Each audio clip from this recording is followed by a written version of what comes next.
What does it take to be truly self-reliant on the water? Today's guest is André-François Boudreau, sailor, adventurer, survival expert, and designer of the unique microcruiser Gorfnik. Over the years, he spent a lot of time thinking about risks, preparedness, and what really matters when you're out there on the water. In this episode, we explore small boat design, survival, self-reliance, and the lessons that only come from experience.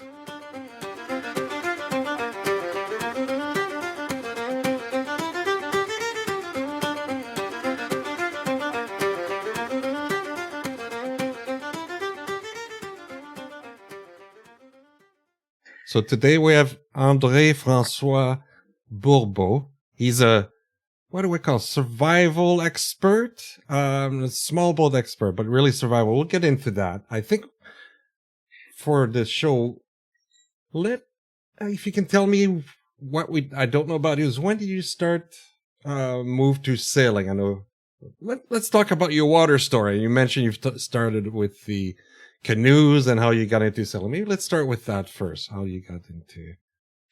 Well, I started building birch bark canoes about, I guess, maybe 40 years ago or so. I built some birch bark canoes, and I was looking at Adney and Chappell's great book, the birch bark and the bark canoes of North America, which most people know about. And in that book, there was a little wee picture of how they set up a sprit sail on a birch bark canoe. And I said, I've got to try that. So then I built a sprit sail and put it on my canoe and started sailing my canoe. And every canoe trip I would go on, and I've gone on many canoe trips, like 30-day canoe trips into the Arctic. And, I'm an adventurer, so I like canoeing very much. Right. So every time the wind was at my side or at my back, then the sail would go up. Right. And I really enjoyed that. And that's how I started sailing. And then, of course, I never had time to sail. I was a full-time university professor doing research and all kinds of stuff and teaching and then doing community work and getting involved in all kinds of things. So obviously I didn't have much time to get into new things, but I always told myself I'm going to go sailing once I retire. But as I was starting to retire, or 5 years before retirement, it's time to get into this. And I brought my first Siren 16 like everybody else. Yeah. Tried sailing that. I said, that'll be easier than canoeing. It wasn't. And I flipped that thing and took the wife out and flipped her into the water.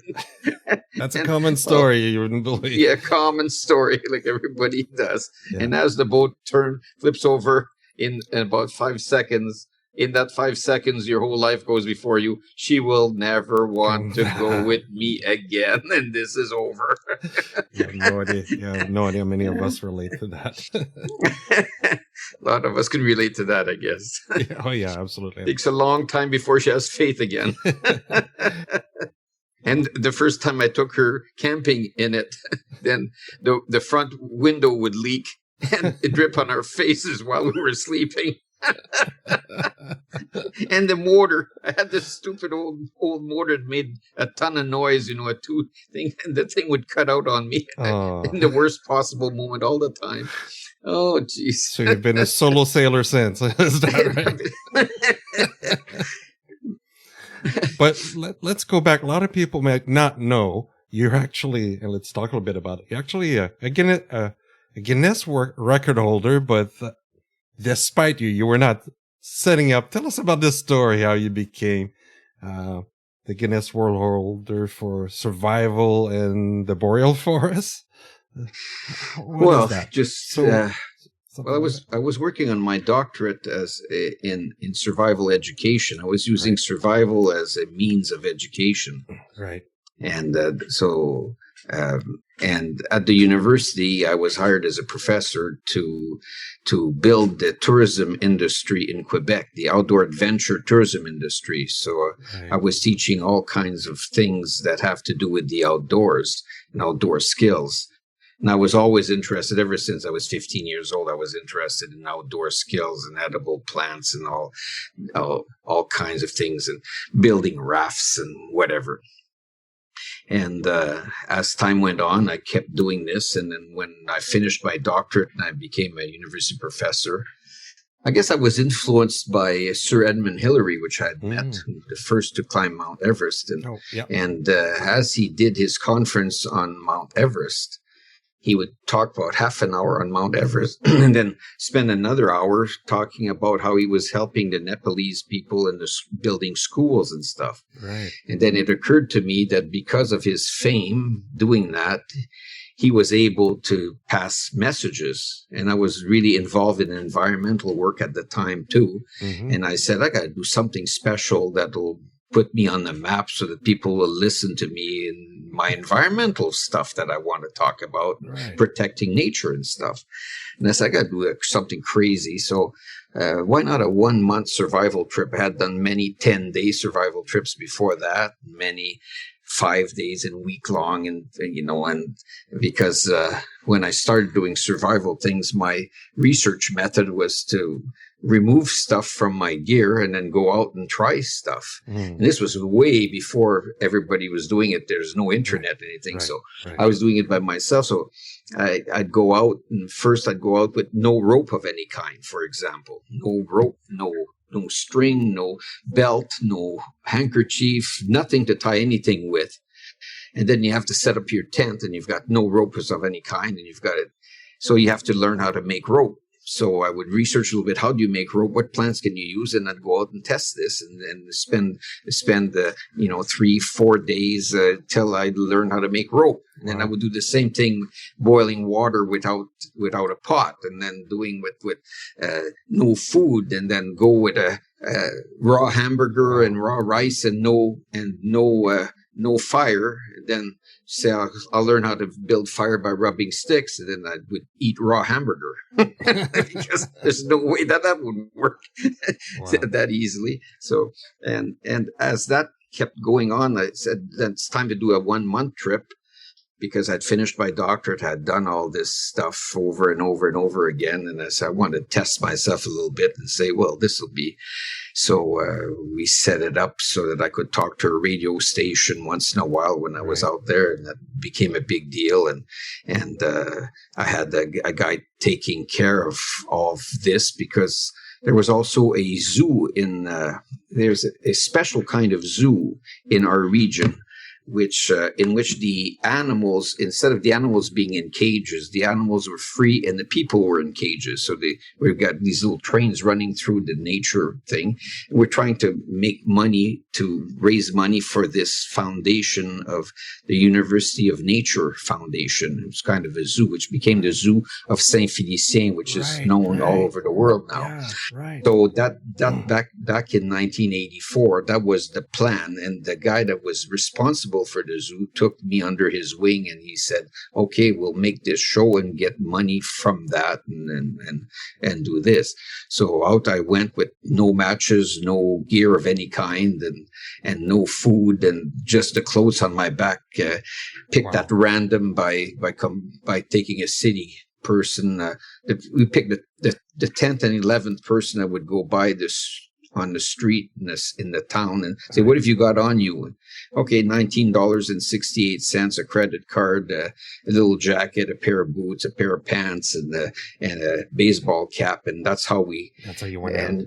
That's how we went out and picked a dart, threw it on a map. Right. This is where we're going to go, with blindfolded, looking at a map, and tossed the dart on. And so we got dropped off a helicopter in this spot, which was a marsh, water up to our knees, and black flies, like unbelievable black flies eating us alive, and survived for a month out there. And that person was telling you it was taking care of this, unknowns to me, had given it to the Guinness World Record, and so I had no idea that was happening. I didn't do it for that. No, that's even better. That's amazing. That's so a lot of good lessons, I guess. What's some of the lessons you can pass on? I mean, you have a whole talk on this, but what's some of the lessons we can pass to our sailors? that you've had from Well, I built a raft when I was there because I wanted to cross the lake to see what was on the other side. And that was the stupidest thing I could have done, because I could have drowned crossing that lake. I tied this, as I tied it up with roots and stuff. I had no rope. So I was making a raft tied with ropes. You're crossing the lake on this stupid raft, and all of a sudden it falls apart. So you're tying it back up with your handkerchief. Oh, wow. Trying to get back to shore and waste all your energy. And then when you finally get to the other side, there's nothing on the other side anyway that's different from this side. So kind of waste your time doing that kind of stuff. Youth has no fear, right? So that's right. I was 31 years old, and 25 years after that, I wrote a book on what I did wrong and everything I should have done. And with 25 years of real experience and looking back as if I was my own student and what I would tell them they did wrong. And so, and one of the major things was don't build that freaking raft to go to the other side. Don't waste your time doing that, something stupid like that. Right. That's a waste of energy, right? Yes, sir. Yes. You see, there's a TV show now, if you've ever seen Alone. TV show. Yes, of course. So they talk a lot about, what they do, spending energy, they think in those terms, right? So I guess you never think about that when you go just camping. Yeah, well, I'm in close contact with Dave Holder, who was the survival director of that show. And right.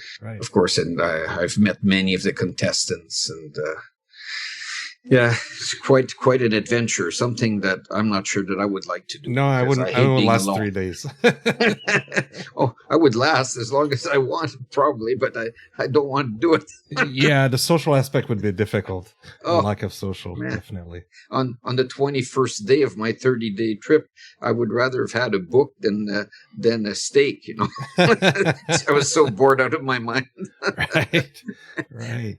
I think we can talk about water. You've talked about water. I always tell people, and I've heard that before, that water, especially here, the Great Lakes, the water is a killer, right? So when you're on a boat, in a small boat, I tell people think of the boat that you're sitting as a precipice. Really, if you fall in there, you're pretty much dead. Really, so But you can survive a little bit. So what do you have to do to respect water, and how does that work?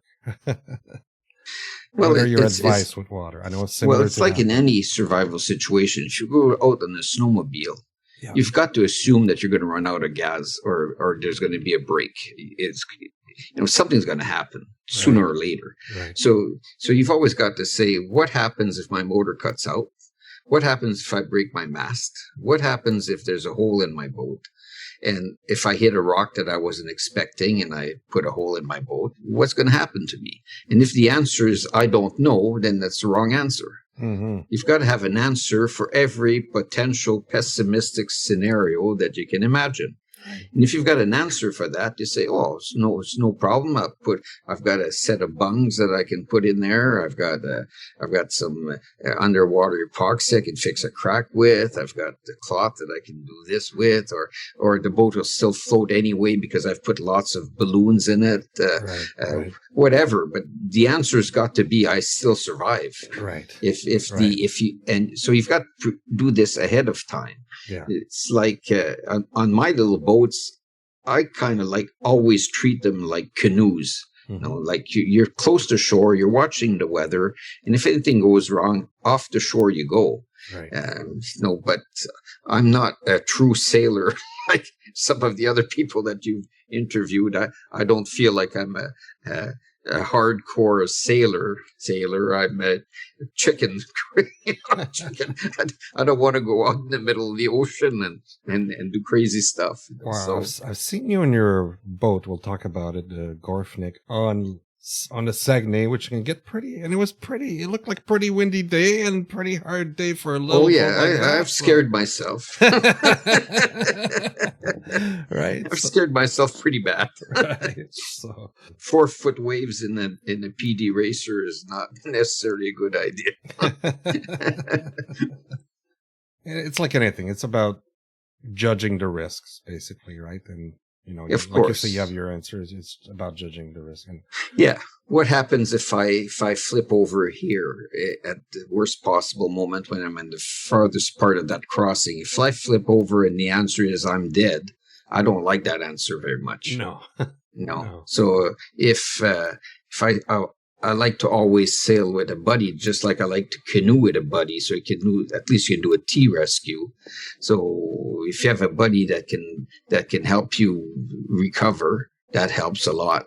Right. And if you can recover by yourself, like our friend Mr. Welsford always says, you got to make sure you can get back in the boat and keep going. Right. And if that's the case, and you can do it quick, and but as we get older, we realize that this is getting harder and harder to do. Right. You have to be athletic to do some of these moves to get back in the boat from under the water, which was a peanuts when I was 25 years old and 30 years old. Right. Right. But back then I would do 70 sit-ups a minute. Now it takes 70 minutes to do one sit-up. It's not the same anymore. No. So as we get older, we get wiser and smarter, and you say, okay, things can happen. So, think about it hard first.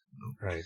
Right. Which is why I like sailing the Paradox so much, because it won't flip over no matter what I do. I can hang off the mast and it won't flip over. So, that's really helpful. And that the thing is, it's got 1 inch thick of plywood underneath. Even if you hit a rock, it's not gonna crack right away. It might be a crack in it, but you're not gonna hold it no matter what you do, because you're only going 4 or 5 knots. Right.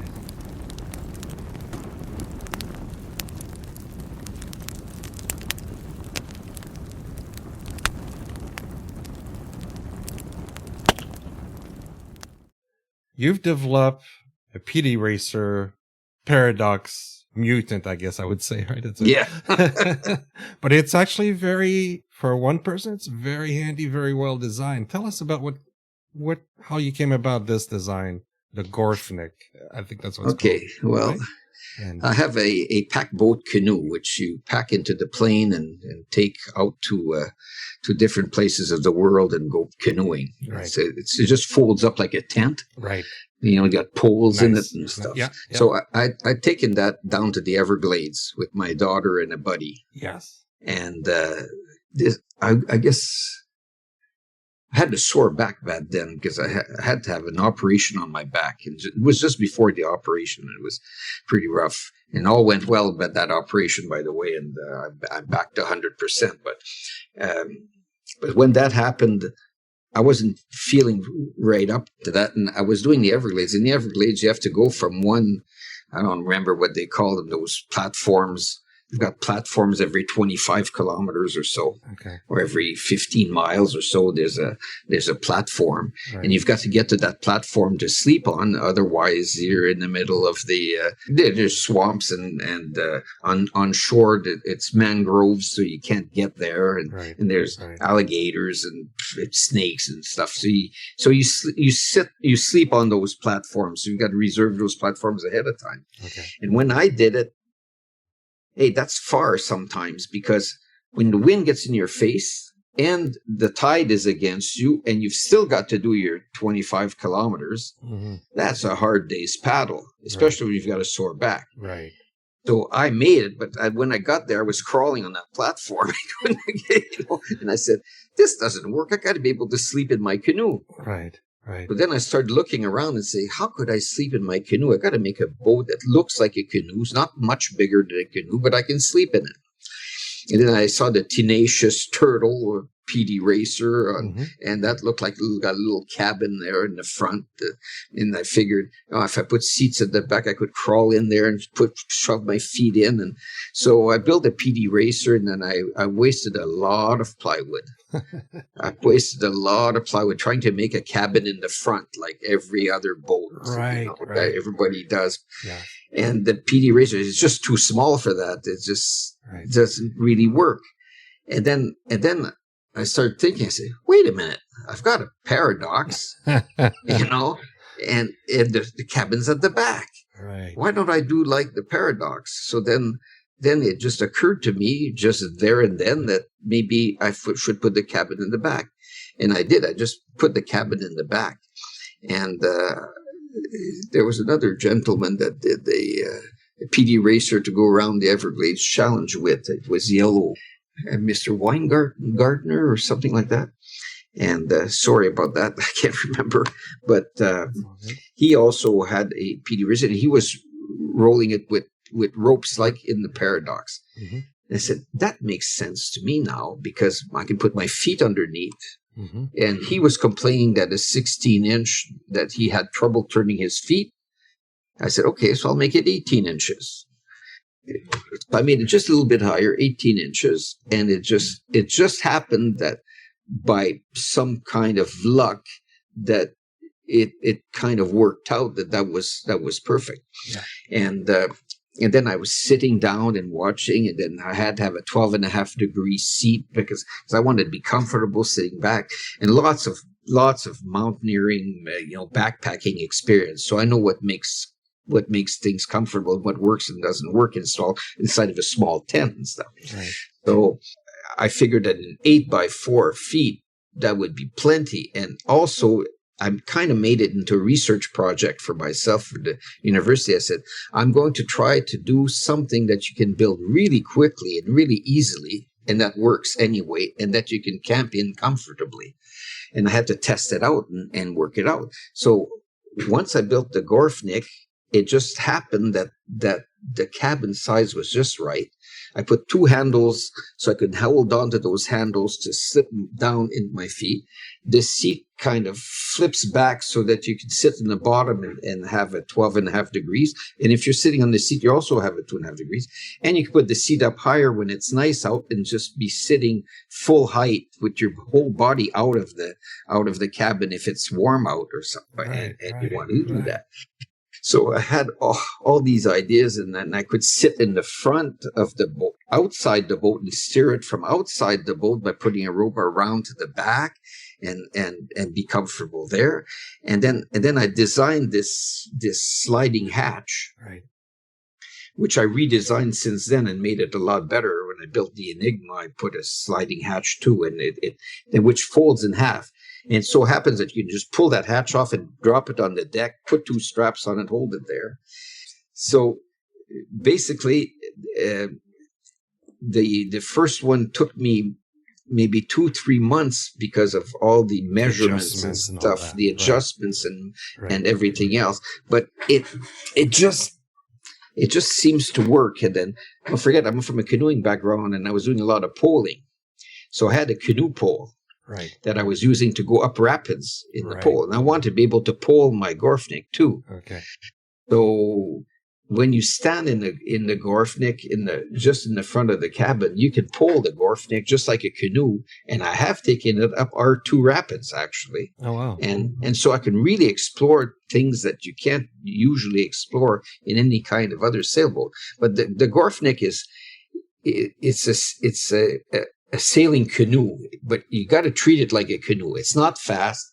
It doesn't point very high, but what a fun little boat to be on. I mean, I've had so much fun with that. I've done like maybe at least 50, maybe 100 3-day trips on that boat. Yeah, it's probably the boat you use the most, right? It's the most comfortable, the easiest to launch. And I've done the Saguenay River, I've done the Lac Saint-Jean, I've done the Bostonel Lake, I did the whole Choptank River in Maryland, the Mullica River from when it was this wide all the way to the ocean.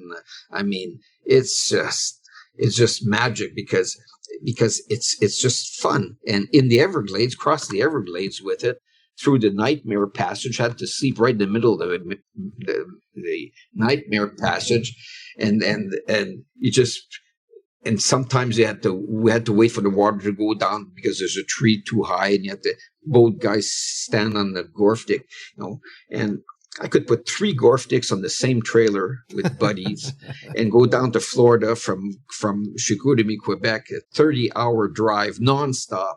We just get there, drive right to the edge of the lake, the Harris chain of lakes, put the boats in the water, and we're gone. And then we'd stop at night in the bar, and then go eat some ribs somewhere else, and go sleep on an island somewhere else, and just have a great old time. And the camaraderie of having each our little boat. The other guy goes and stores in his own boat, but we're always kind of a little bit racing every day, and of course it doesn't matter. And it stand-up paddle. It paddles just like a stand-up paddle. You're going 3.2 kilometers an hour, which is not very fast, but you get there. Yeah. You just paddle, standing up. So you're doing exercise. Every time there's no wind, you do exercise. You just paddle it like a canoe. And we've learned a lot of things. We learned that when you stand up right in the middle with your stomach stuck on the front of the cabin, you can lean out really well and paddle it. And we've figured out that you put the rudder just a little bit to the right while you're paddling, and then you put a little stick in the hole, and that little stick gives it prevents it from moving. And so when you're paddling, it always ends up going in a straight line. You just paddle it nice and easy. Yeah. And for eating, then this boat is so stable, you can reach in and wash your hands, off the side of the boat. Yeah. So how much fun is that when you're cooking and washing dishes, and water's right there, and you could cook on the deck with one of those those little flat stoves that are, 3 inches high. I know Martin or lots of people make them little butane stove. Yeah, those are fantastic. Just click them on and they're on. Right. And I would actually cook breakfast while sailing. Just cook breakfast, go sailing and cook breakfast. And really enjoyed the sprit sail, and invented a way of setting up the sprit sail so it can reef instantly. Okay. Right. By putting the snodder on the sail instead of putting the snodder on the mast. Right. To put the snodder on the sail itself. So just by releasing the in French, liquid. Wait a minute. The sheet. Just by releasing the sheet. The halyard. Just by releasing the halyard. Yeah. Then it just comes down instantly. Right. It comes down instantly, and if you put a little piece of rope on the end of it, then the bottom comes up automatically too. Right. But you just basically release the halyard, and it's reefed. Because at first I tried that. What do they call it? Scandalizing it. Yeah, scandalizing. That's what they do. That doesn't really work for me. Yeah, they kind of bring it up, right? It brings it up too high, yeah. and then it's flopping around. Whereas with the way that I do it with the halyard, just down goes, and then you just take the clip off the end and clip it to the second hole, right. Leaving it in the first hole and clipping it in the second hole, and then you've got your little things to tie up if you want. Yeah. And so instant. So reefing. that works. And in the Everglades, 5 gallons of water in the front of the boat at the bottom, 2 gallons at the back, and it's got these hatches on each side. So in one side is food, and the other side is all your little hatchet and your extra gear and garbage and stuff you put on one side, and all the food on the other side. What can I tell you? It's so much more comfortable than a backpacking tent. Oh yeah, exactly. And sail it from inside. Yeah. I mean, I remember being on. It's a good frostbiter too. I guess you can sail it. The what? A good frostbiter. You can sail it pretty late in the season too. Oh yeah, because it's like it's like being in a car. It's just right. And we also learned that we use a big cast iron frying pan so that it's heavy. Mm-hmm. It doesn't move around when you put it in the front. It won't fly away. When you're cooking. And when you heat up that frying pan, it with your stove and shut the top off, and it stays hot for about 2 hours and keeps you warm while you go to bed. You set up your. So you just need so nice. All in all, it's quite a success, surprisingly comfortable. I've never complained about about feeling tight or big. And we spent 11 days nonstop in the Gorfnik doing the Everglades. Wow, nice. Like night and day, sitting in the Gorfnik. Nice. And never once did I feel like, oh, I can't wait to get out of this thing. No, because you're standing up, sitting down, sitting up, going on the deck. So it's a fun toy. and we built one in 6 days. And the next one's built 60. Can I put an order in? You can put an order. We can build one in 6 days now because develop the technique. Yeah. It's like you build the 4 sides. Yes. And the bottom is exactly one sheet of plywood. The top is exactly one sheet of plywood. So you build the 4 sides, put 6 screws, put 3 screws on each edge. Yes. To make it square. Yeah. Then flip it over, put the front and back in, put the How many do you have in your neighborhood? You've got a flotilla? 3. 3? Right now. Well, 3 in my yard. They fit perfectly on a trailer? They fit perfectly on a snowmobile trailer. Snowmobile trailer. All right. There's a double snowmobile trailer. It's exactly the width of a snowmobile. So you buy a standard snowmobile trailer, and you put 2 Gorfniks on the snowmobile trailer. And I made myself a little table that goes on top of the 2 front Gorfniks, and you can put one sideways on the snowmobile trailer. So you could have 3 Gorfniks on the same boat. And these get more use than any of my other boats by a long shot because if you travel like I want to go this summer, I want to go do Georgian Bay in Ontario. Well, your buddy's sitting with you in the car. He's not in another car pulling his own boat. Right. So we're together and if you like, sometimes I go out with the 2 paradoxes that I have. Yeah. And then you need 2 cars. Yes. So you take 2 cars, you go to the lake, then you each got take the car in, take the car out, wait for the other guy. Then you go sailing for a couple of hours. And when you come back, you're doing it all over again. So you spent maybe, 2 hours sailing beside each other. And of that, probably half of the time you're far away from each other. You can't talk. So basically you're sailing alone. And you don't even have to ride together. Whereas with the Gorfniks, you have to ride together at least.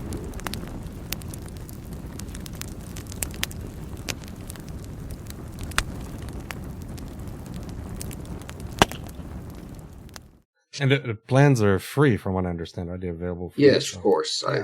I don't need any money. I don't need to make anything out of this.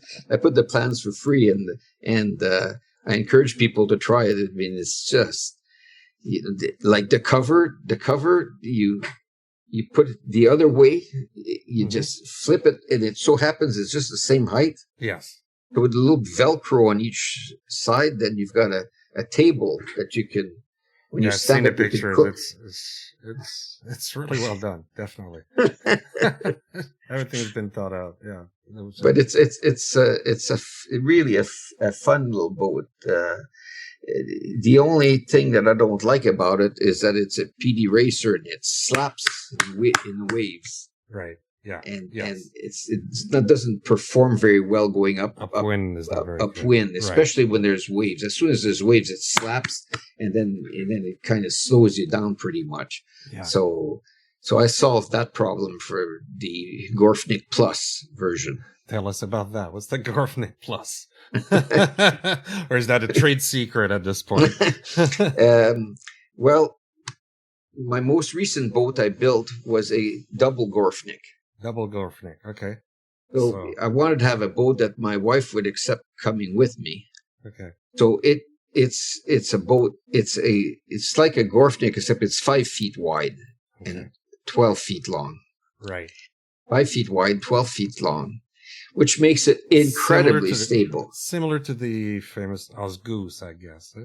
Yeah, similar, except it's 5 feet wide instead of 4 feet wide. Yeah, so that must be super stable. And the front, so it doesn't slap, I kind of just put a little wedge in the front of the plywood and squeeze the plywood together, which kind of brings it up into a V shape like this. Okay. And the final shape of that is so simple.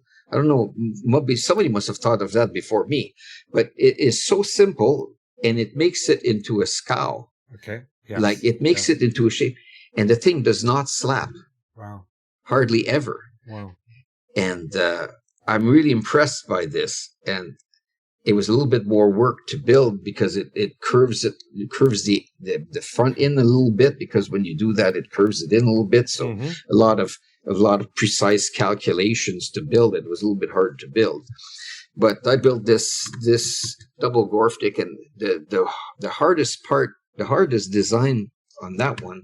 Does that have a cabin too, or is it an open boat? Yeah, it's got a cabin. It's got a cabin. Exactly the same as the Gorfnik. Okay. But we got two persons sitting side by side like in a car. Right. Because it's 5 feet wide, I have enough space to sit two persons, one beside the other. Right. You're always flat. You're facing forward. You've got a comfortable back. You've got 4 heights of seats. Yeah.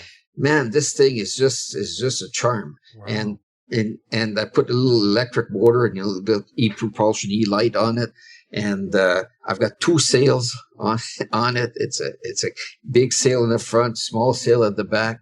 And it's got a bimini all the way over, covering it up. And all the sails fit like within a 1/4 inch right over the top of the bimini. And everything works. The anchors from the back. And oh my gosh, what a charm that little boat is. You have not written about this yet. I haven't written about it yet. Okay. I'm going to. I think you need to publish something about that, right? I need to publish something about that, but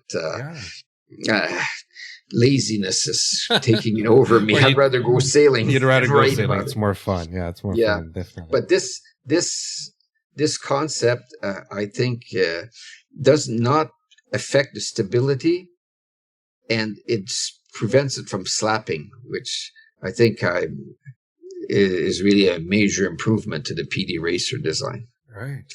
So I'm thinking of making a Gorfnik Plus. That probably my next boat is. I want to make a Gorfnik Plus just to try it. But I've already got 6 boats in the yard. But I really like that idea, and I think the Gorfnik Plus, instead of having 6-inch sides, I would bring them down to 5 inches or 4 inches, maybe a little bit more room in the middle. Maybe I wouldn't put the side boxes all the way, just leave a little space beside me, so where your body is, so that you can have a little bit more elbow room. Right.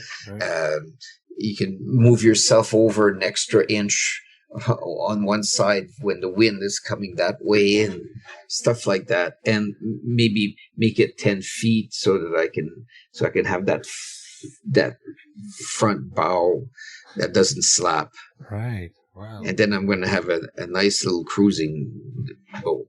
So I built an Enigma too, because I wanted to try the Enigma as a cruising boat, and it's a wonderful sailor. Like, it sails way better than a PD Racer. There's no question about that. Right. And it's safer because it won't flip over.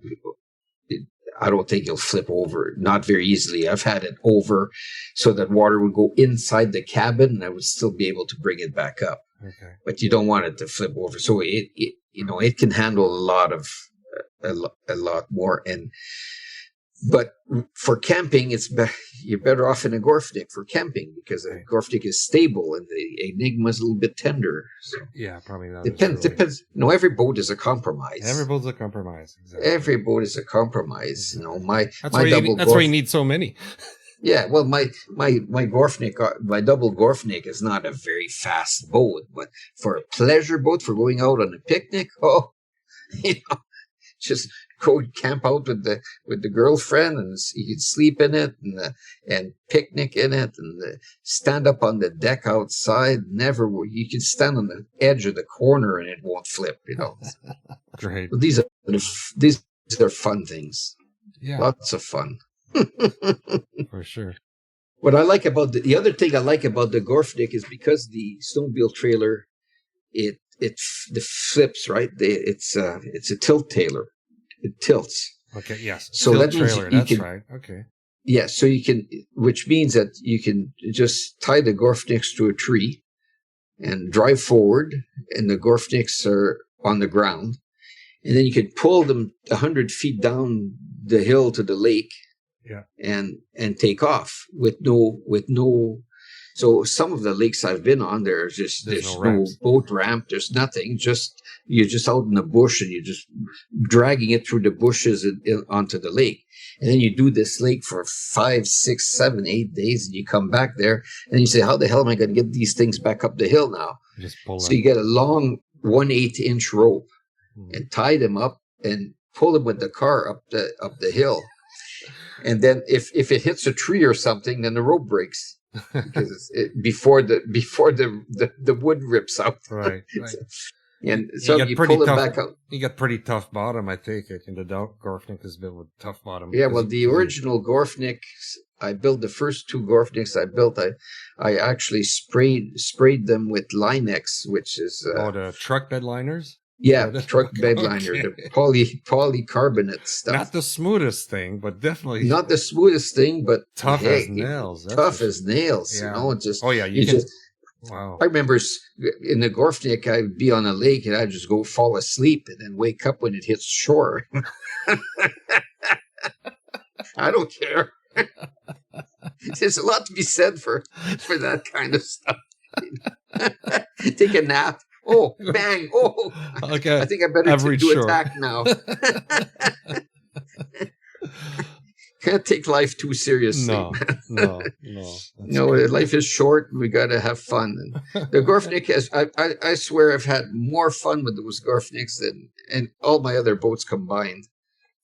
You know, I had a NIS 26, a Bruce Kirby, Norwalk Island Sharpie 26-footer, which is a fantastic boat. Holy smokes, that thing would fly and huge boat. No, not enough fun for me. You're out in the middle of nowhere, the middle of the water. You can't, with the Gorfnik, it's exploration time. Right. Every time you see a crack in the woods or a trail or anything, you just go there. You just walk off the front of it.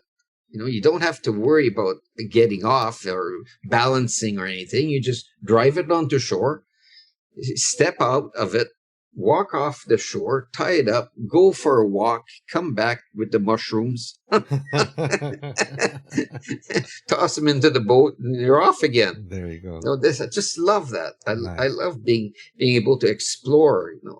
Let's stop and see if there's any blueberries on this hill, or let's go see where this trail goes to, or what about that little lake? Let's go fishing on that little lake that's up the hill here, and just stop and walk through the bush to that little lake. Go fishing, bring back the trout, cook them up on the deck. Fall asleep and you're good. Yeah, that's the true spirit of NanoCruising, definitely. Just life, man. There's no better life than that. Yeah. You wake up in the morning and the mist is rising off the lake, and the 8 little ducks are following their mother, and man, I show you some videos you wouldn't believe. Wonderful stuff. Yeah, it is. Definitely. Dig up the cattail roots, and eat some of those, whatever. It's just a fun life. Yeah, that's amazing. Yeah, really enjoy it very, very much.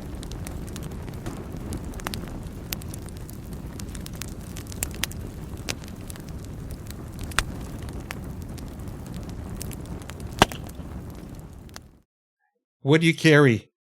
What's important to carry? You've done all these experiments. So your Gorfnik, you can carry a lot. And I tend to probably overcarry. I don't know if I could fit in a Gorfnik. I would fit physically, but I do carry a lot of stuff. So. But what should you really just carry? A knife, of course. Anything else? Your PDF, of course. Well, what is it to use the most? Well, you've got to. I like to have a real pillow. Right. Good idea. You've got to have a sleeping bag and a 20-inch. I like to have a 20-inch wide foam. A good air mattress. Air mattress, yeah. A good air mattress. Yeah. In the Gorfnik, it's better to have one that's pointy because there's only 16 inches at the 16 inches at the front where your feet are. Okay. So that helps. You've got to have a pee bottle. You've got to have a garbage can. You've got to have, and I like to have these little cubbies. In my Gorfnik, on both sides, there's these little cubbies. And there's one on my left side at the bottom, too. So the pee bottle, then the little whisk broom with little dustpan, right? Little mini ones. There, right? It's right there. You've got to have you've got to have a little kit for washing the dishes, with a scrubby and some soap for washing dishes. And then you've got your one little cubby's got all your kitchen stuff, like your knife, your fork, your spoon. Mm-hmm. And then at the back, there's the garbage on one side. Back, apparently, right? Huh? There's storage at the back, I believe. Oh, yeah. You've got like 16 inches long by 4 feet wide by 18 inches high, which is like 3 backpacks. Okay. So that could work. On one side you've got the heavy frying pan, right, and the stove, heavy frying pan stove, and I like to use a little dipper for it's a little pot and I eat out of it. Okay, yeah. Nothing more than that, and a little flat wooden spatula, right, which is a spatula and a mixing spoon and everything else, and you eat your rice with it and everything else. So basically you have to have those are the basics, and you've got your toothbrush and your stuff in a little kit on the other side. And then there's the mosquito netting, which is very important.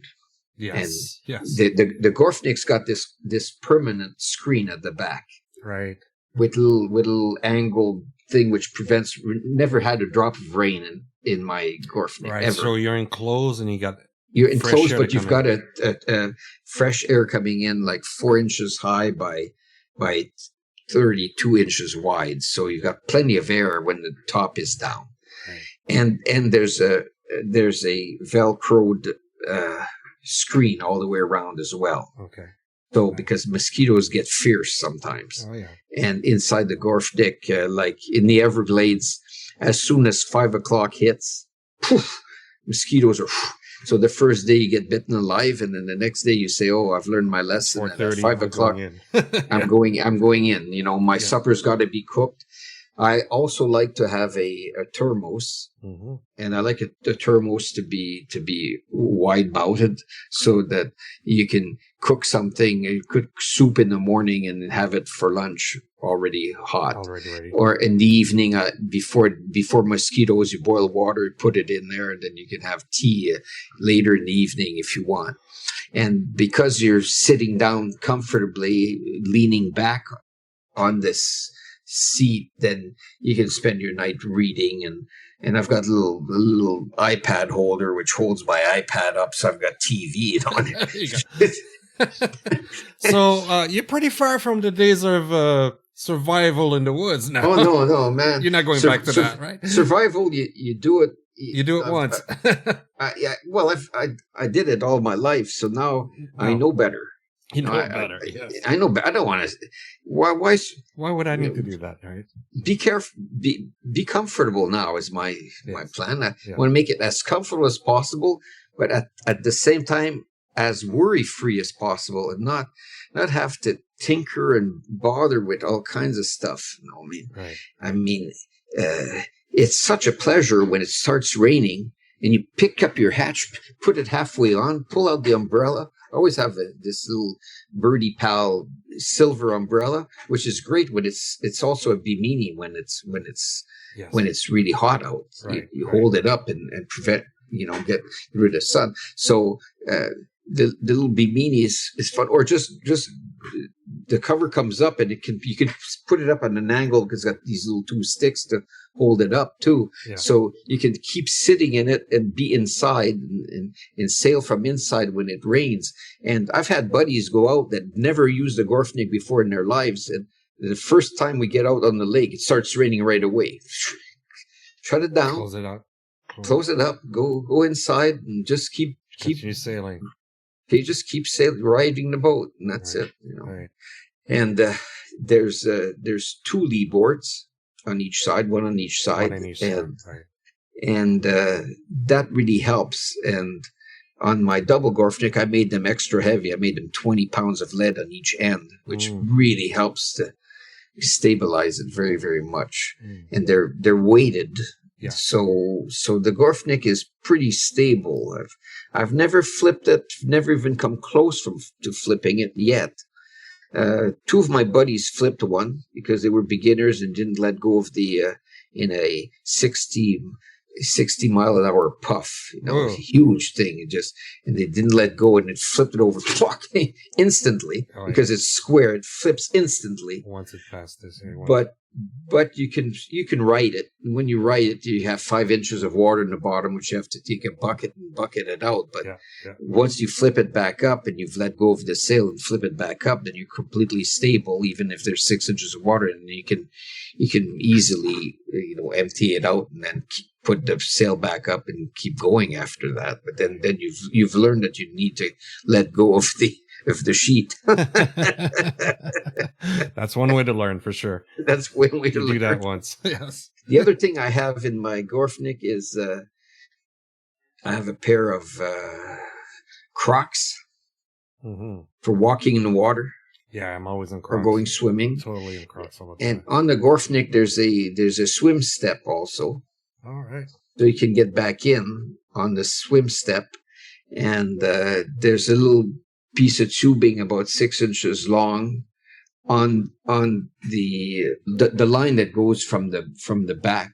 You kind of make a loop in it, so it's about 4 feet long, right, with the little tube through it. So you can step on that before you step on the big step.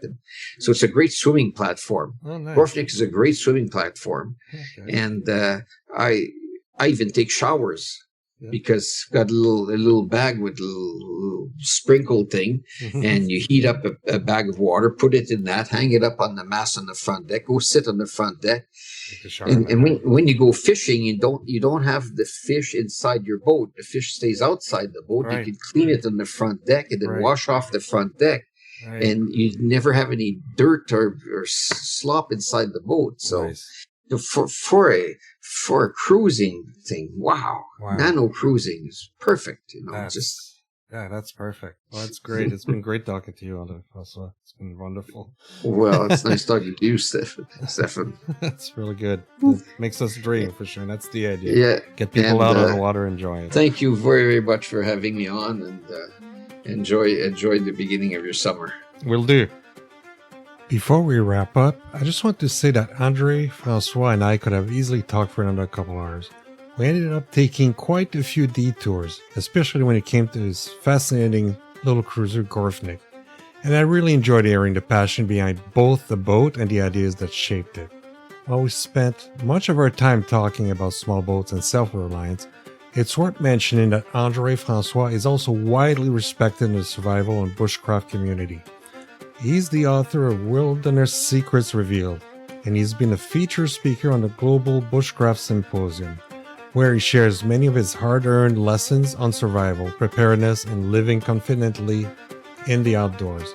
If you'd like to explore more of his work beyond today's conversation, I've included links to his book and his Global Bushcraft Symposium presentation in the show notes. With that, thank you for listening. You know the routine. There's Facebook. You can join our mailing list. We have a Patreon, and we have some swag. So until next time, seize your own adventure.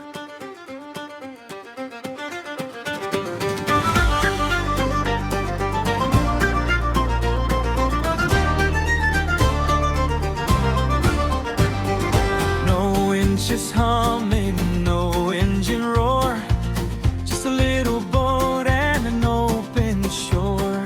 Canvas snapping, the kettle's on. World feels big when the boat feels small. We don't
or gaff.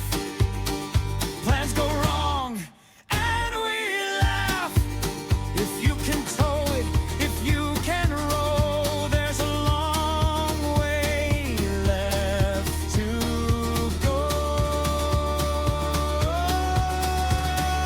NanoCruising, small boats, big seas, real adventure, no guarantees. If you've dreamed it, if you dare, there's a ramp somewhere out there.